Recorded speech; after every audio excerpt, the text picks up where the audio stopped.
Welcome back to Double Fries No Slaw. Today we're talking about a hot topic that's got the fan base very split and certainly got people up in arms, emotional on both sides. Let's get right to it. The seat reduction at Doak Campbell Stadium with the new renovations. We have an official number now. Now, this was printed in the FSU media guide.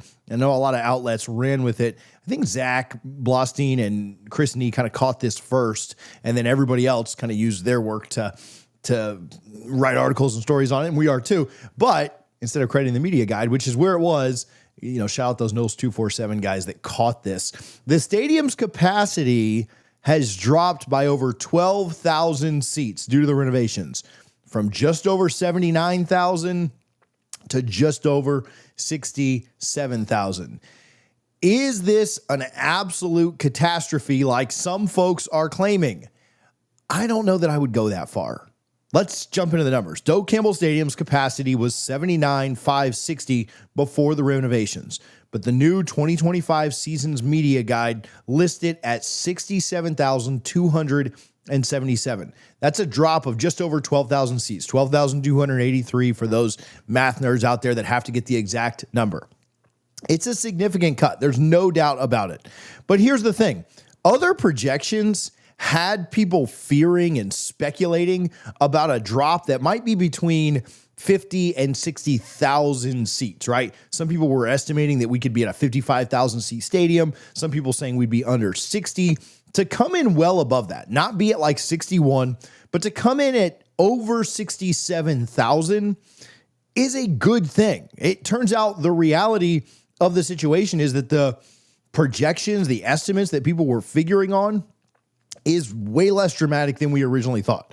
Going from 79,000 to 67,000 is noticeable. There's no doubt. But in a stadium that size, you're not going to feel like half the crowd is gone. The layout is still massive. And then we'll talk about the upgrades, like the club areas, the better amenities, the game day experience, other things like that.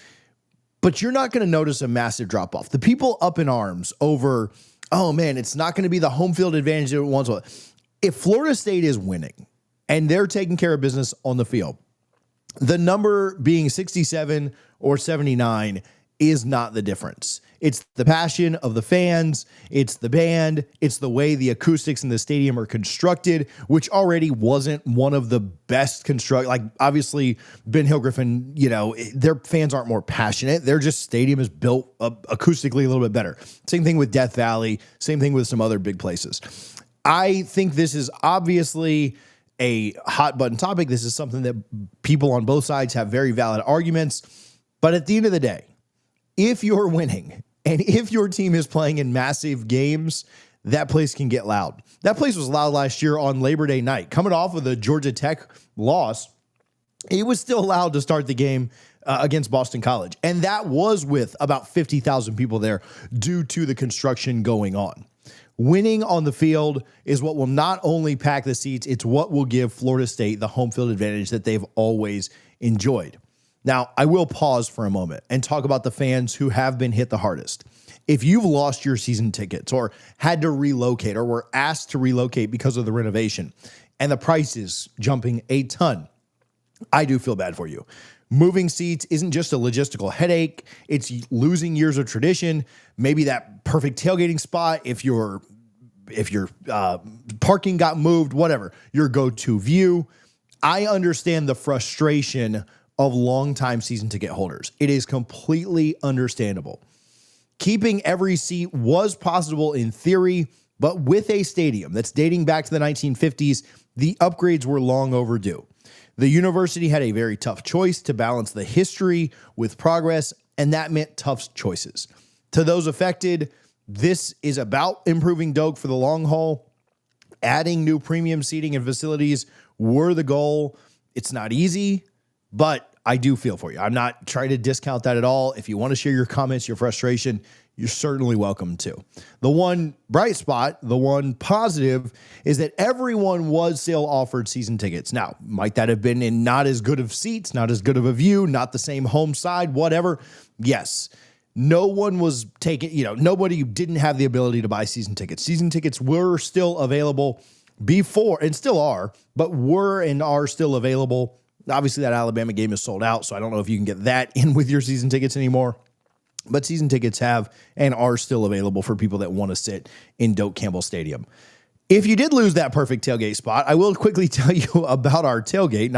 Maybe that's a really good segue into this, but we are tailgating in Lot 5 right next to the Osceola statue on August 30th at 12 p.m. for the 3:30 kickoff of the Alabama game. Food, all you can eat, all you can drink. Of course, adult drinks provided. There is a kids ticket too, so you don't have to pay as much if you're coming with kids.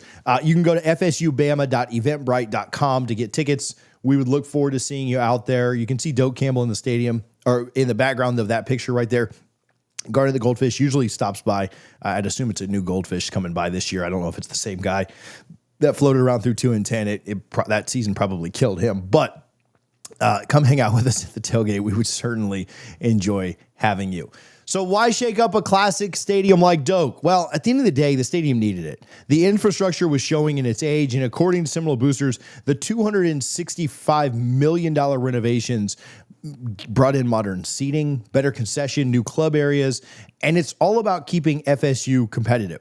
You'll check out this first graphic. FSU's fan base is also really, really spread out, with a ton of people living far away from Tallahassee.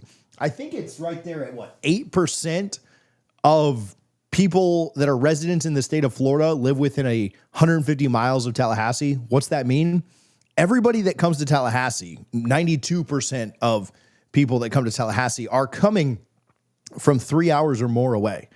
Unlike Florida and certainly Ohio State, Georgia, Michigan, all of these teams in this graphic have won multiple national championships since 1993. USC, obviously being in LA, is a big one. But I think that when you look at how many people have to travel to Tallahassee, it's a tough trip for people to make. And when you start to add in more amenities, a better game day experience, that's what you're trying to draw. You're trying to draw a bigger crowd to make the destination more worth the trip. FSU's AD, Michael Alfred, has been very clear. Ticket prices also were not matching elite programs. He's pushing for more market rate pricing.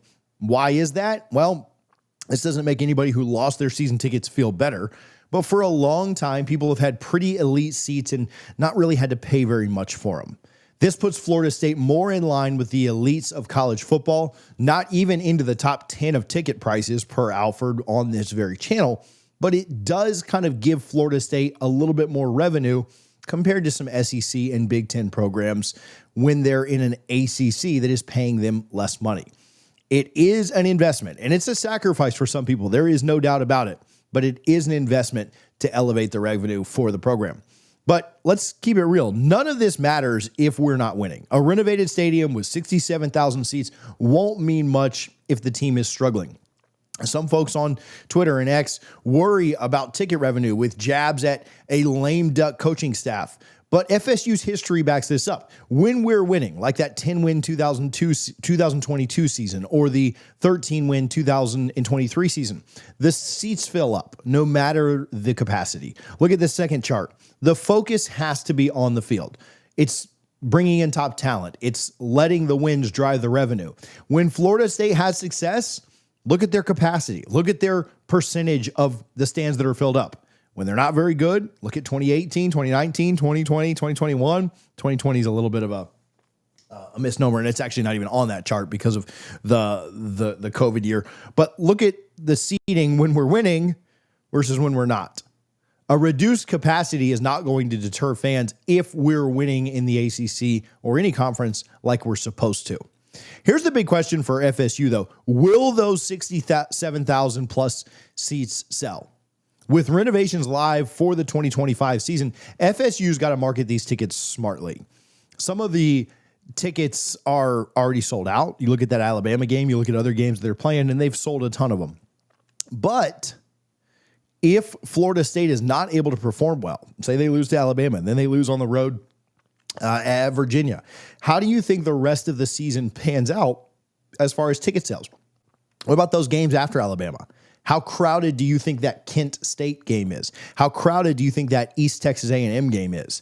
And that's nothing on Florida State's current administration. You got to fill your schedule, but that is something that I worry about. folks already upset because they're not in their season tickets.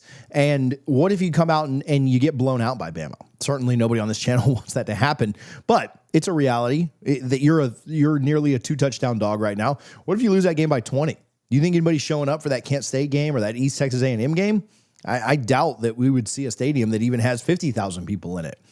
The higher prices that you're risking right now, if they don't sell because the program is not winning the way it's supposed to, that's a problem.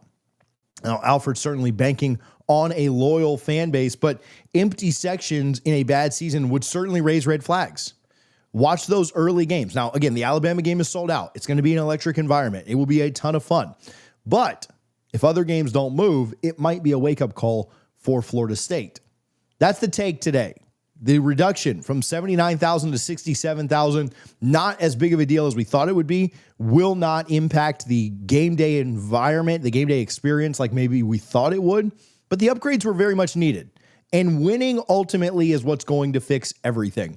Certainly feel bad again for the people who lost their seats, but I understand the process of modernizing Doak. I understand the process of making wider sections and wider seats for a little bit more comfortable experience for people, better bathroom upgrades, better upgrades for concessions. All of that was needed. And when you do any kind of renovation, obviously seats are dropped. That's happening everywhere around the country. Florida's exploring it right now. Other teams are exploring it right now too.